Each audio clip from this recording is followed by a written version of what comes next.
예, 할렐루야. 오늘 7월 3일 토요일 날짜입니다. 오늘 본문 말씀 출애굽기 34장 1절에서 9절 말씀 함께 보겠습니다. 여호와께서 모세에게 이르시되 너는 돌판 둘을 처음 것과 같이 다듬어 만들라. 내가 깨뜨린 처음 판에 있던 말을 내가 그 판에 쓰리니 아침까지 준비하고 아침에 시내산에 올라와 산 꼭대기에서 내게 보이되 아무도 너와 함께 오르지 말며 온 산에 아무도 나타나지 못하게 하고 양과 소도 산 앞에서 먹지 못하게 하라. 모세가 돌판 둘을 처음 것과 같이 깎아 만들고 아침에 일찍이 일어나 그 두 돌판을 손에 들고 여호와의 명령대로 시내의 산에 올라가니 여호와께서 구름 가운데 강림하사 그와 함께 거기 서서 여호와의 이름을 선포하실세 여호와께서 그의 앞으로 지나시며 선포하시되 여호와라 여호와라 자비롭고 은혜롭고 노하기를 더디하고 인자와 진실이 많은 하나님이라. 인자를 천대까지 베풀며 악과 과실과 죄를 용서하리라.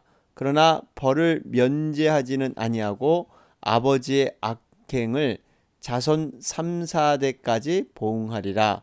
모세가 급히 땅에 엎드려 경배하며 이르되 주여 내가 주께 은총을 입었거든 원하건대 주는 우리와 동행하옵소서. 이는 목이 뻣뻣한 백성이니이다. 우리의 악과 죄를 사하시고 우리를 주의 기업으로 삼으소서. 아멘. 예, 우리 출애굽기 34장 진행 가운데 있습니다. 여러분 어제 우리 말씀을 통해서 여러분 모세는 3번씩이나 간절한 자신의 백성들을 위한 중보 기도를 단행하게 됩니다. 어떻게 보면 모세는 목숨을 걸고 자신이 생명책에 이름이 지워질지언정 이스라엘 백성들 정말 하나님의 백성으로 삼아달라 간절히 기도하고 있죠. 여러분 모세의 기도의 내용을 어제 살펴봤는데 어떤 내용이었습니까? 단순히 문제를 해결하는 어려움을 막아내는 이 정도의 기도가 아니라 하나님께서 모세에게 허락하셨던 약속과 여러 가지 은혜, 은총들을 기억하면서 하나님 앞에 전심을 다해서 마음을 다해서 호소하는 이것이 기도의 내용이었죠. 그러면서 모세는 무엇보다도 이 문제만 해결되는 것이 아니라 하나님과 동행하는 것. 지금 하나님께서는 가나안 땅에 들어가는 건 허락하겠지만 나는 동행하지 않겠다 그랬는데 그 동행을 위해서 간절히 기도하면서 결국에는 하나님의 마음을 돌리게 됩니다. 여러분 하나님께서는 정말 이러한 간절히 기도하는 중보자의 기도 결코 외면하지 않으십니다. 우리가 기도의 끈을 놓지 않고 끝까지 붙들면 하나님께서 반드시 하나님의 때에 하나님의 방법으로 모든 것을 역사해 주실 줄로 믿습니다. 자, 그러면서 기도 응답에 대해서 우리가 묵상을 했죠. 이 모세의 기도를 하나님은 들어주셔서 은혜를 베풀고 궁의를 베푸시는데 어제 33장 20절 말씀처럼 내가 내 얼굴을 보지 못하리니 나를 보고 살 자가 없음이니라. 모세의 바람은 어떻게 보면 하나님의 얼굴을 직면하면서 하나님의 깊은 마음을 알기를 원했을지도 모릅니다. 그러나 하나님께서는 이러한 모세의 형편, 분명히 죄인의 모습이기 때문에 하나님 자신이 드러나게 되면 얼굴을 마주보게 되면 결국 모세는 죽게 되니까 이 모세의 모든 상황 가운데 가장 선한 방법으로 하나님은 응답해 주신다는 사실입니다. 우리가 기도에 있어서 우리 자신의 어떠한 계획과 소원을 아뢰을 때 여러분 최종적인 기도 응답은 하나님이 하시는 것입니다. 하나님이 우리의 기도 중에서 정말 하나님이 보시기에 아름답고 선한 것, 또 우리에게 진실로 유익한 것, 이러한 모든 것들을 하나님은 응답해 주신다는 거예요. 그 외에는 우리의 욕심으로 우리의 욕정으로 드렸던 기도, 이러한 것은 하나님이 막으시고 또 때를 따라서 이렇게 돌리시는 경우, 여러분 이것을 우리는 알 수가 있죠. 그렇기 때문에 기도 응답에 있어서 하나님은 가장 선하게 응답하신다, 이 흔들림이 우리는 믿음으로 분명히 서야 된다라는 것이 어제 말씀이셨습니다.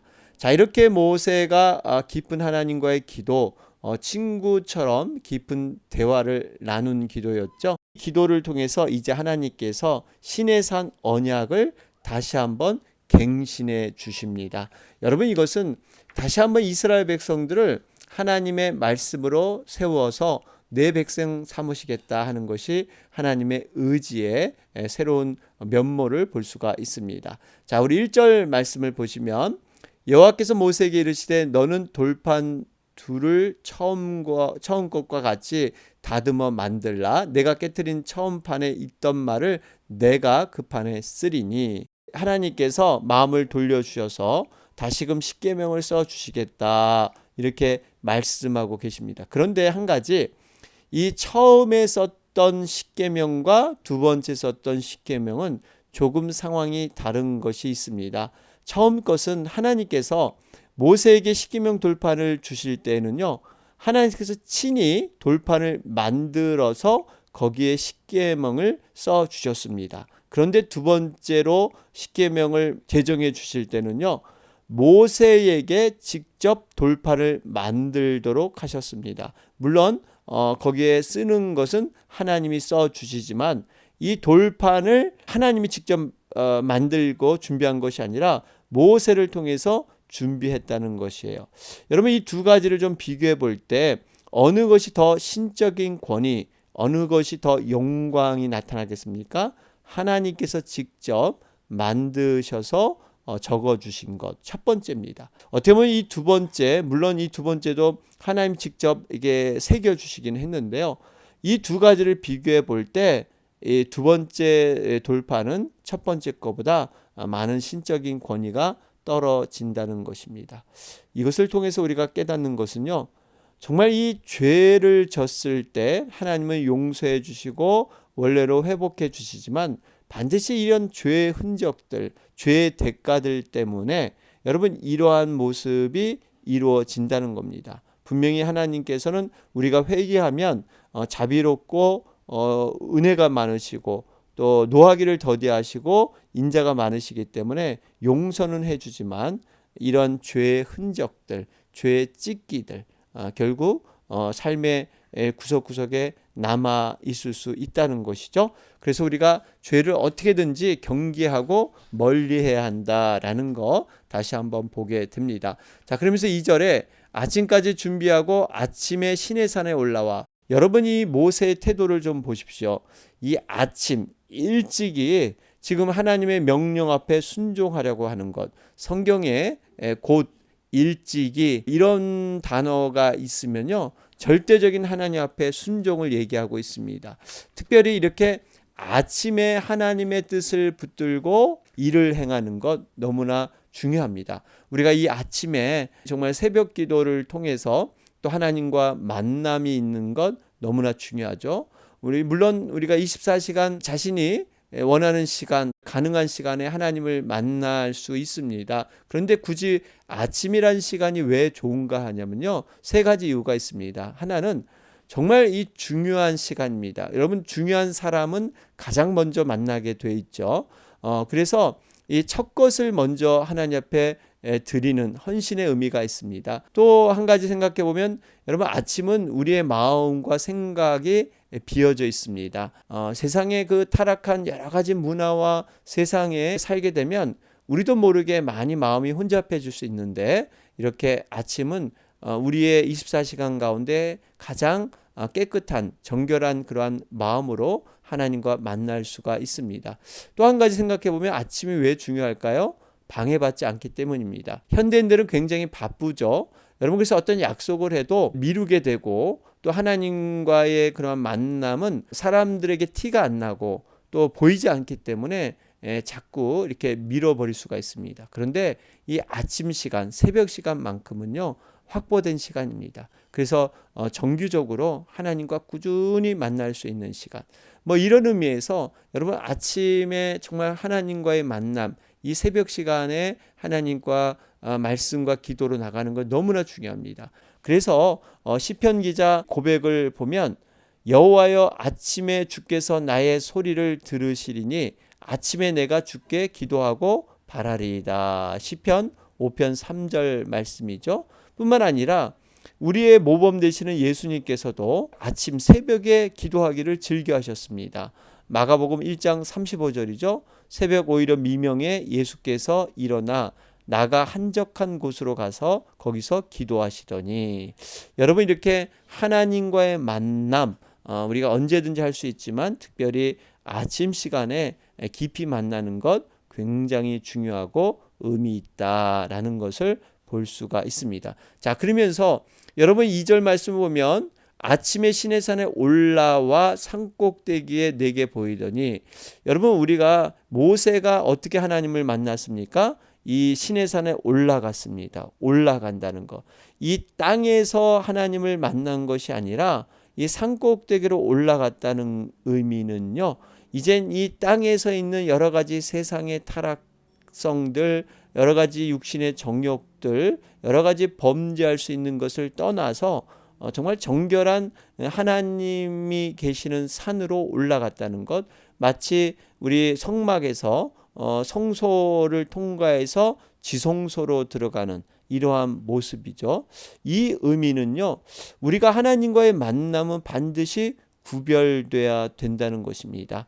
죄로 인해서 부패한 마음의 상태로 거룩하신 하나님을 만날 수가 없습니다. 분명히 우리의 마음 속에 성령의 인침을 통해서 모든 그런 죄가 다 씻겨지고 거룩한 그러한 모습으로 우리가 하나님 앞에 나가야만 그 하나님을 우리는 온전히 만날 수 있다라는 것을 볼 수가 있죠. 자, 그러면서 3절에 아무도 너와 함께 오르지 말며 온 산에 아무도 나타나지 못하게 하고 양과 소도 산 앞에 먹지 못하게 하라. 여러분 결국 하나님께 나아가라는 자는요, 모든 이 속된 것, 이 죄악된 것, 모든 세상 것을 단절하고 하나님 앞으로 나가야 하나님을 만날 수 있다 말씀하고 있습니다. 결국 우리에게 하나님께 나아가려는 자는요, 세상의 모든 속된 것과 단절해야 합니다. 여러분 우리가 세상과 함께 지금 세상 속에 살고 있지만 분명한 우리 세상과는 구별된 그러한 모습이 돼야 되죠. 여러분 우리가 어떤 생각의 기준, 삶의 기준, 뭔가 삶의 방향과 목표, 이런 가치관, 이것은 세상 사람과 분명히 달라야 합니다. 물론 우리가 세상에서의 완전한 단절을 의미한 건 아닙니다. 여러분 세상과 우리가 분리해서 살서는 안 되고요. 오히려 세상 속으로 들어가서 그들의 영혼을 건져오는 것, 전도하는 것, 이것이 하나님의 사명이지 않습니까? 우리가 세상을 등지고 산으로 가서 나만 하나님과 여기가 좋사오니 그저 그냥 여기서 초막새 찍고 하나님과 영원히 살았으면 좋겠습니다. 이게 아닌 것이죠. 여러분 그렇기 때문에 우리는 분명히 세상과 구별된 삶, 그래서 바울도 말하기를 믿지 않은 자와 멍에를 같이 하지 말라 그러죠. 여러분 이것은 구별된 삶을 말하고 있습니다. 또한 고린도후서 6장 17절에 보면 너희는 저희 중에서 나와서 따로 있고 부정한 것을 만지지 말라 그러죠.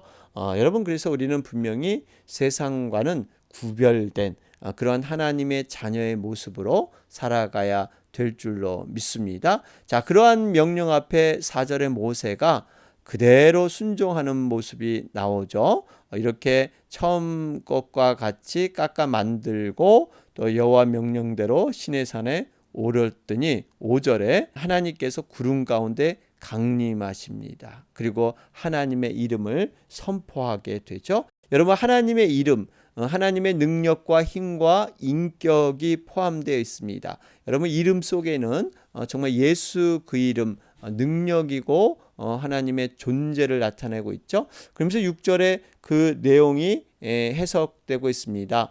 여호와께서 그의 앞으로 지나시며 선포하시되 여호와라 여호와라 자비롭고 은혜롭고 노하기를 더디하고 인자와 진실이 많은 하나님이라. 그러죠?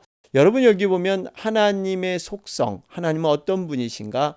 이 말씀대로 자비롭고 은혜롭고 노하기를 더디하십니다. 인자와 진실이 많은 분이 하나님인 줄로 믿습니다. 우리가 하루하루 이렇게 하나님의 심판을 정말 받지 아니하고 살아갈 수 있는 것. 여러분 우리가 때로는 죄를 짓고 넘어질 때가 많이 있죠. 그럼에도 정말 이 하나님의 긍휼과 자비가 풍성하시기 때문에 인자가 풍성하기 때문에 아침마다 이렇게 새로워지듯이 하나님이 다 덮어주시기 때문에 참아주시기 때문에 우리가 하루하루 살아가는 것이죠. 자, 그러면서 7절 말씀을 보면 인자를 천대까지 베풀며 악과 과실과 죄를 용서하리라.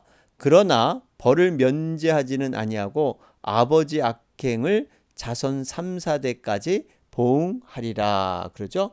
여러분 분명히 하나님께서는 사랑과 긍휼이 많으신 분이십니다. 그러나 반면에 또 공의로운 하나님, 여러분 십자가는 사랑과 공의, 100% 사랑과 100% 공의로 이루어진 것이 십자가이죠. 무조건 사랑한다는 것이 여러분 과연 의미가 있을까? 공의라는 면, 우리가 자녀를 키워봤지만 자녀에게 무한정 사랑을 준다고 해서 자녀들이 바른 길을 가느냐? 그렇지 않습니다. 물론 사랑이 전제되어 있고 사랑이 항상 밑에 깔려 있는 이러한 것은 확실합니다. 그러나 자녀가 잘못된 길로 갈 때는 공의로서 이것을 잘 다스려서 깨우치게 하는 것, 이것이 또 부모의 책임이기도 하죠. 그런데 7절 말씀을 보면 인자를 천대까지 베풀며 이렇게 악과 과실죄를 용서하신다. 그러니까 천대까지 하나님께서 정말 축복해 주시고 복을 주시는데 그렇지 아니한 자들, 그러한 죄악됨은 여기 보니까 3, 4대까지 보응하리라 그래요. 그러니까 아버지가 잘못해도 3, 4대는 이렇게 하나님 앞에 어떤 처벌을 받는다, 보응이 일어난다. 이렇게 생각할 수가 있습니다. 물론 여기에는 천대까지니까 하나님은 은혜와 긍휼이 많으신 하나님, 그리고 이렇게 잠깐 벌을 주셔도 3, 4대 일정하게 짧게 주신다. 뭐 이렇게 생각해 볼 수 있는데요. 여러분 여기서 한 가지 우리가 좀 분명히 해야 할 것은 부모의 잘못, 이 아버지의 악행이 자손 3, 4대까지 보응하리라. 그러면 부모가 잘못하면 그 3, 4대는 자연히 하나님 앞에 이러한 벌을 받느냐. 여러분 우리가 말씀을 바로 알아야 됩니다. 분명히 하나님께서 말씀하길 에스겔 18장 20절에 보면요. 아들은 아비의 죄악을 담당치 아니할 것이요 아비는 아들의 죄악을 담당치 아니하리니 의인의 의도 자기에게로 돌아가고 악인의 악도 자기에게로 돌아가리라. 여러분 이렇게 말씀하셨어요. 그러니까 아비의 죄악이 후손들에게 돌아온 게 아니라 스스로 자신의 모든 죄악과 선행이 당대에 이렇게 하나님께서 돌아갈 것이다. 이런 말씀하셨죠. 정말 예수님께서도 제자들과 함께 이렇게 지나가실 때 여러분 제자들이 묻지 않습니까? 저렇게 병든 자 그건 아버지의 죄 때문입니까? 이렇게 자신의 죄 때문입니까? 그럴 때 상당 부분 아버지의 죄 때문에라는 것이 그 당시 유대인들의 지배적인 것이었죠. 아니면 자신의 죄. 근데 하나님은 오히려 이것은 영광을 나타내기 위해서 이런 일이 있다. 뭐 이런 말씀도 하셨는데 우리가 여러분 여기서 중요한 것은 이렇게 하나님께서 의도적으로 이런 일들을 이렇게 행하셔서 천대까지 베푸시고 3, 4대까지 이렇게 징벌하시는 뭔가 이런 기준을 두신 것이 아닙니다. 여기서 보응한다는 의미는요.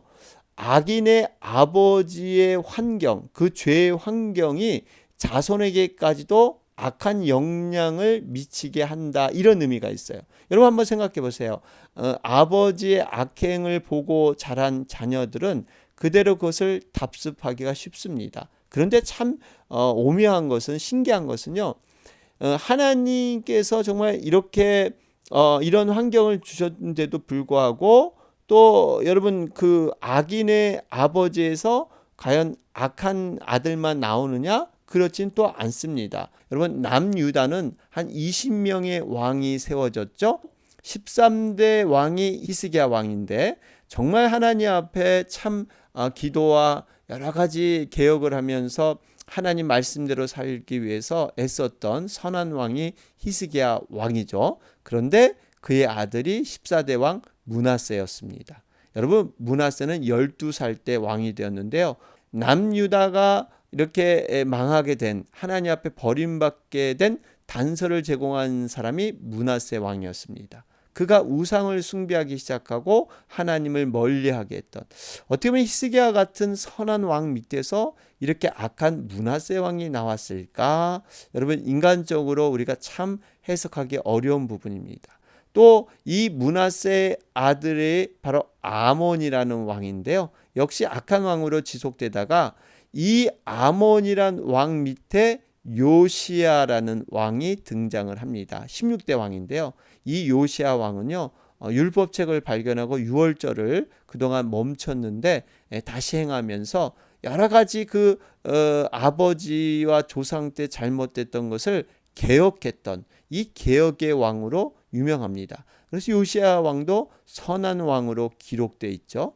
그러면 참 선한 왕 밑에서 악한 아들이 나오고 이 악한 아버지 밑에서 요시아와 같은 선한 왕이 나오고, 여러분 이것을 보면 정말 하나님의 역사는 참 우리가 다 이해할 수 있느냐? 이해할 수 없습니다. 하나님의 특별한 섭리 가운데 이런 모든 일이 이루어진다라는 것을 볼 수가 있죠.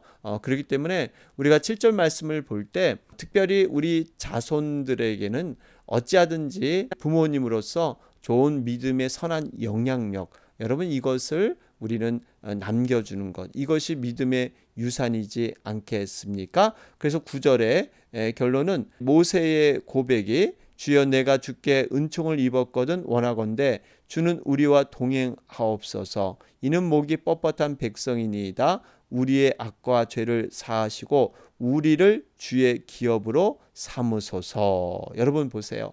정말 모세는 이렇게 하나님의 은혜, 은총을 붙들고 동행에 대해서 다시 한번 간절히 간구하고 있습니다. 자신들의 그런 죄악들, 목이 뻣뻣하다 인정하고 있습니다. 이스라엘 백성들의 그 죄악을 정말 이 모세는 자신의 죄악처럼 인정하면서 하나님 앞에 정말 긍휼을 구하는 것이죠. 그러면서 우리의 악과 죄를 사하시고, 여러분 우리의 악과 죄, 우리의 범죄는요 스스로 결단한다고 이겨낼 수 없습니다. 물론 끊임없는 노력은 필요하죠. 그러나 궁극적으로 성령님을 의지해야 합니다. 성령님께 간절히 기도하면서 성령의 능력으로 우리의 죄악을 끊어버릴 수 있지 우리 스스로는 절대 할 수 없습니다. 그러면서 우리를 주의 기업으로 삼으소서. 기업으로 삼다는 것은 결국은 하나님의 은혜를 계속해서 우리 후손들에게 정말 하나님의 백성 삼아 주셔서 계속해서 이어주시기를 간절히 사모하고 있습니다. 자, 오늘 말씀 정리해 보면 하나님 경륜의 신비, 자비와 공의의 성품. 여러분 우리는 어떻게 하나님 앞에 기도하며 나갈 것인가 하는 것들 돌아보면서 우리가 다시 한번 정리해서 적용해 보시기 바랍니다. 내일은 복된 주일입니다. 특별히 이제는 하반기 처음 시작하는 그러한 첫 예배죠. 맥주 감사 주일입니다. 우리 이제 상반기 6월 말까지 하나님께서 은혜 주셔서 모든 걸 다 정말 감사와 또 하나님의 은혜 안에서 마무리하게 했는데요. 이제 첫 열매를 하나님 앞에 올려드리는 마음으로 하반기 새로 첫 주일을 드리면서 하나님 앞에 이제 그 모든 것을 감사로 고백하며 시작하는 절기입니다. 여러분 위에서 함께 기도해 주시고 정말 우리가 이제 2021년 하반기 새로운 마음으로 이제 주님 앞에 다시 한번 우리가 믿음의 역사들 일으키면서 한 영혼을 구원하여 제자 삼는 일에 더욱더 우리가 힘쓰며 기도로 나아갈 수 있도록 위해서 기도해 주시기 바랍니다. 우리 김영숙 권사님 계속해서 치료를 통해서 하나님의 역사하기를 간절히 기도합니다. 모든 치료 잘 마칠 수 있도록 기도해 주시기 바랍니다. 다 같이 기도드리겠습니다.